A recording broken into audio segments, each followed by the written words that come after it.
Assalamualaikum warahmatullahi wabarakatuh. Perkenalkan, nama saya Ferdiana Lida Zahra dengan NIM 20050597474. Saya di sini akan menjelaskan materi tentang mobil self-driving.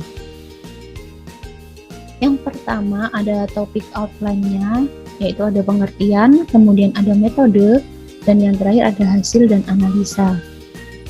Yang pertama ada pengertian. Jadi apa sih itu self-driving? Jadi self-driving itu adalah sebuah sistem yang dapat mempermudah pekerjaan manusia dalam mengemudi. Sistem ini bertugas untuk menggerakkan gas throttle, kemudian gear shift, rem, dan setir secara otomatis.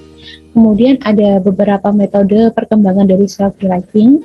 Yang pertama dengan menggunakan radar, kemudian yang kedua dengan menggunakan lidar, yang ketiga menggunakan GPS, dan yang terakhir menggunakan kamera. Kemudian pada penelitian ini merancang sistem self-driving pada prototipe autonomous car dengan skala 1:10 dengan menggunakan kamera sebagai sensor vision dan sensor ultrasonik untuk pendeteksi halangan untuk menghindari benturan. Kemudian sistem ini dirancang untuk dapat mendeteksi stretch mark dengan memproses gambar dari kamera menggunakan metode filter warna HSV.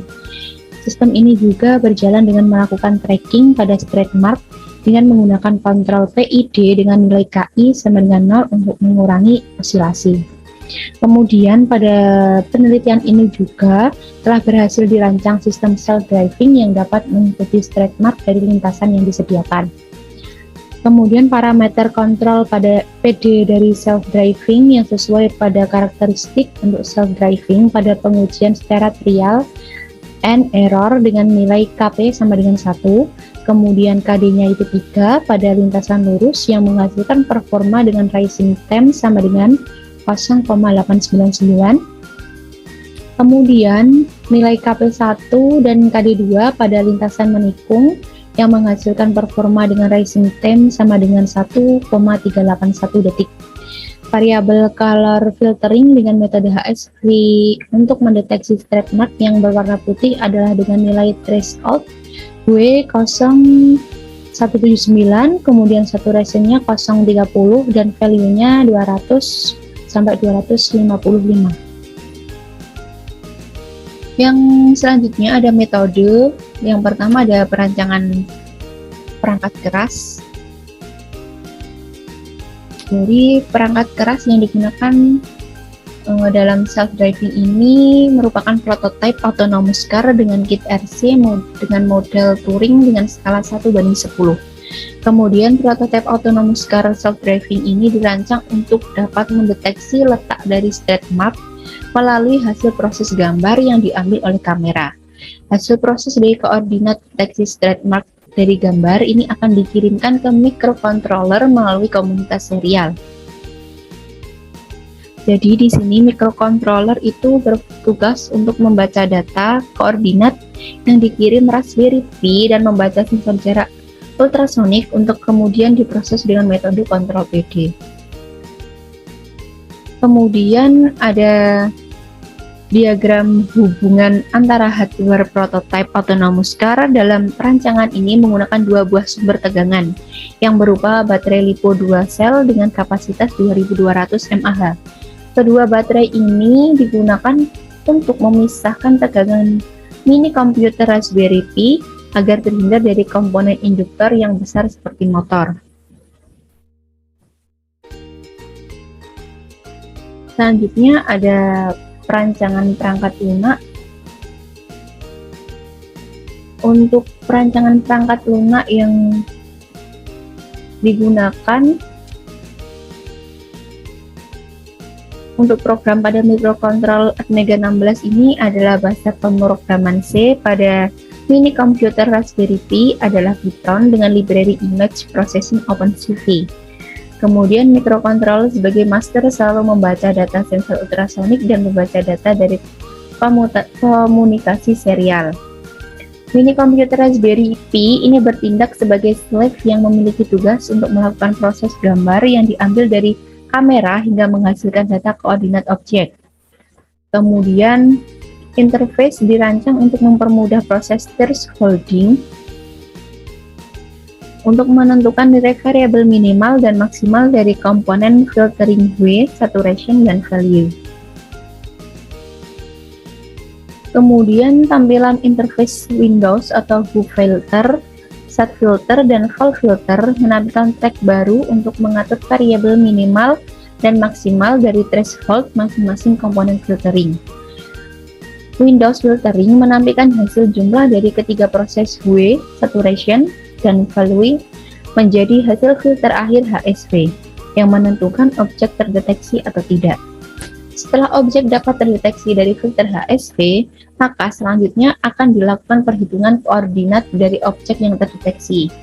Sementara Windows Tracking menampilkan gambar asli yang diambil oleh kamera dengan penambahan bentuk persegi di titik pusat koordinat dari objek yang terdeteksi. Selanjutnya ada hasil dan analisa. Pada pengujian ini itu dilakukan untuk mengetahui kondisi dari prototipe autonomous car yang dirancang. Pengujian ini juga dilakukan untuk menjelaskan kestabilan dari kemampuan sistem self-driving dalam mengikuti lintasan yang telah diberikan. Yang pertama ada pengujian hardware. Pengujian hardware yang dilakukan ini pada prototipe autonomous car ini meliputi pengujian motor DC, kemudian pengujian motor servo, dan pengujian sensor jarak. Pengujian motor DC dan motor servo itu dilakukan dengan membandingkan sinyal PWM yang dikeluarkan microcontroller terhadap perubahan variabel V dan W. Kemudian perbandingan duty cycle dari pin PWM terhadap variasi nilai input V motor DC terlihat pada gambar di bawah ini.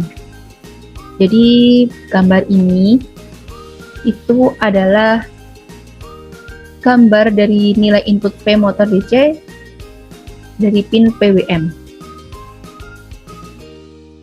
Selanjutnya ini ada perbandingan duty cycle dari pin PWM terhadap variasi nilai input variabel W motor servo terlihat pada gambar di bawah ini. Jadi ini adalah gambar yang kedua untuk duty cycle dari pin PMW terhadap variasi nilai output variabel W.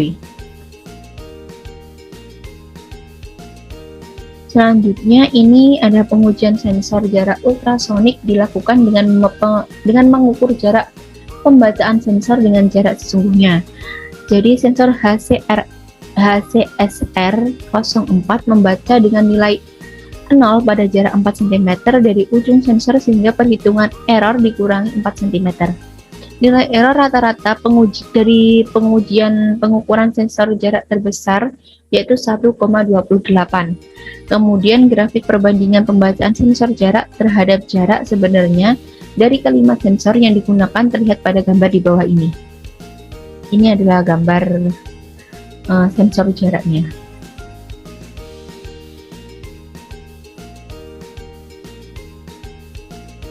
Yang selanjutnya ada pengujian color filter. Jadi pengujian color filtering itu dilakukan untuk mengecek proses pengolahan citra terhadap kesesuaian dengan ruang warna dari metode HSV. Pada pengujian ini dilakukan dua metode thresholding, yaitu yang pertama ada minimal ke maksimal, kemudian yang kedua ada maksimal ke minimal. Kegunaan pengujian ini itu dilakukan untuk membedakan warna putih dan hitam terhadap threshold hue, saturation, dan value yang bernilai minimal ataupun maksimal. Kemudian ini ada tabelnya, bisa dilihat di sini. Ada pengujian threshold hue, kemudian threshold saturation, dan threshold value. Selanjutnya ada pengujian iluminasi. Di sini pengujian iluminasi dilakukan untuk mengetahui pengaruh dari perbedaan intensitas cahaya yang diberikan. Pada pengujian ini diberikan dua kondisi, yaitu kondisi penerangan tinggi dan penerangan rendah. Kondisi penerangan tinggi itu diberikan penerangan langsung dari lampu SL tanpa adanya halangan. Sedangkan kondisi penerangan tinggi dengan penerangan yang sama namun diberikan penghalang intensitas langsung sehingga pada objek timbul bayangan yang membuat objek deteksi lebih gelap. Kemudian di samping itu ada tabelnya, dapat dilihat di sini di samping. Berdasarkan tabel 4 ini dapat dilihat dengan nilai threshold yang sama dengan pemberian kondisi penerangan yang berbeda dapat mempengaruhi hasil deteksi dari proses color filtering yang dilakukan. Selanjutnya ada pengujian kecepatan komunikasi data. Pengujian kecepatan komunikasi data ini dilakukan untuk menunjang sebagai data waktu terhadap nilai error yang diterima komputer dalam pengujian kestabilan. Perhitungan waktu pengiriman data ini dihitung dari looping perintah kirim data serial. Setelah kode program pengiriman data kemudian disisipkan untuk mengubah kondisi port TB0 dari logika high ke low dan dari logika low ke high, sehingga dengan berubahnya logika port B.0 menghasilkan pulsa yang dapat dihitung frekuensinya dengan menggunakan osiloskop. Kemudian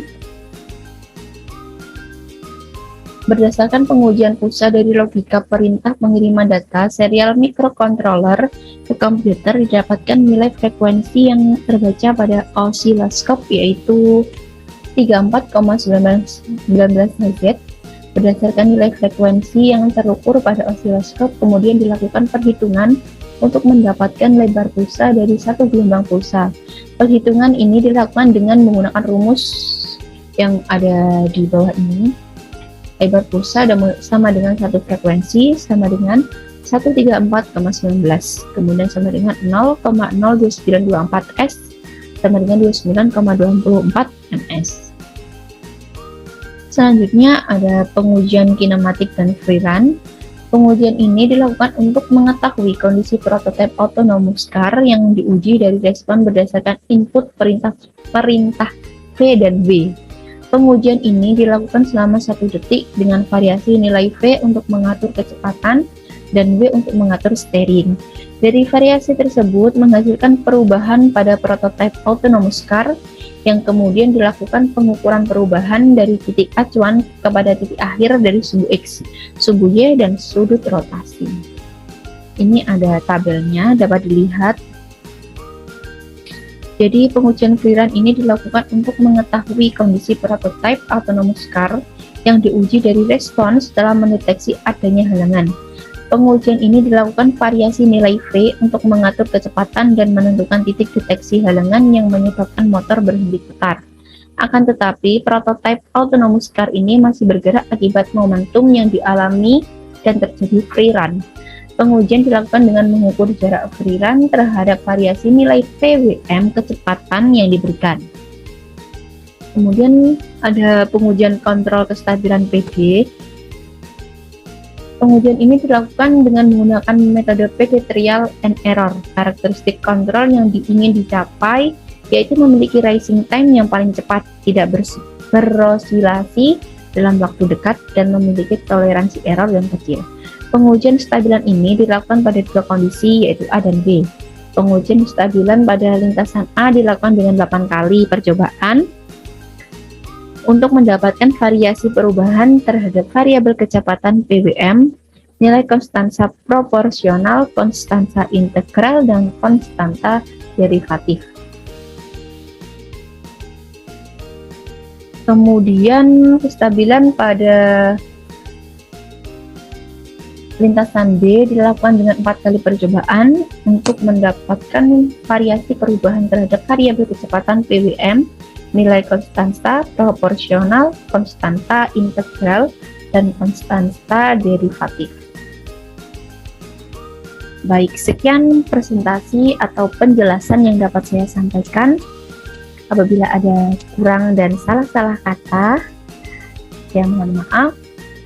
Terima kasih dan Assalamualaikum warahmatullahi wabarakatuh.